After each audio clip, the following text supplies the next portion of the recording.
আমি নেত্রকোনা থেকে এসেছি। আমি এখানে আইডলে এসেছি যে আমার অনেক স্বপ্ন। তাছাড়া আমি রান্না করতে পারি, নুডলস রান্না করতে খুবই পছন্দ করি। পাশাপাশি আমি পার্লারের কিছু কাজ জানি।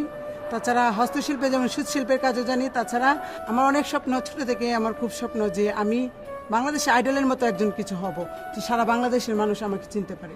কে আছে? আসসালামু আলাইকুম। ওয়ালাইকুম সালাম। তোমার নামটা কি? আমার নাম দেলোয়ার হোসেন। কি করো? গান করো?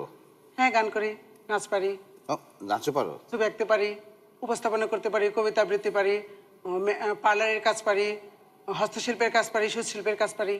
আজকে কোনটা করতে এসেছেন? আসলে আমি মূলত নাচ এবং গান দুটোটাই মানে একসাথে। হ্যাঁ নিয়ে আসছি। তাহলে একটু দেখি আমরা। লাবণ্য পূর্ণ প্রাণে প্রাণে সহে আনন্দ বসন্ত সমাগমে বিকশিত স্নিগ্ধ কুসুম হে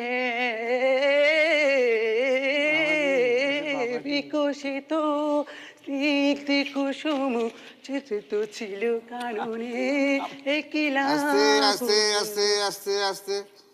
এটা কি গান গাচ্ছ তুমি? কি গান এটা বাবা? রবীন্দ্রসঙ্গীত। রবীন্দ্রসঙ্গীত।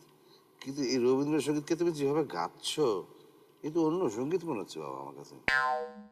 শুধু আমি ভাবছি যে তোমার এত গুণ, তুমি আঁকতে পারো, গাইতে পারো, নাচতে পারো, আবার হাঁটতে পারে। উপস্থাপনা করতে পারো। সুতরাং আমাদের এই মঞ্চটা তোমার জন্য একটু ছোট বাবা, আর একটু বড় তোমার পরিসরের, তুমি যে স্ট্যান্ডার্ডের, তো আমার যেটা মনে হচ্ছে তোমার, আমরাই একটু আমাদের মঞ্চটা একটু তোমার জন্য ছোট হয়ে যাচ্ছে।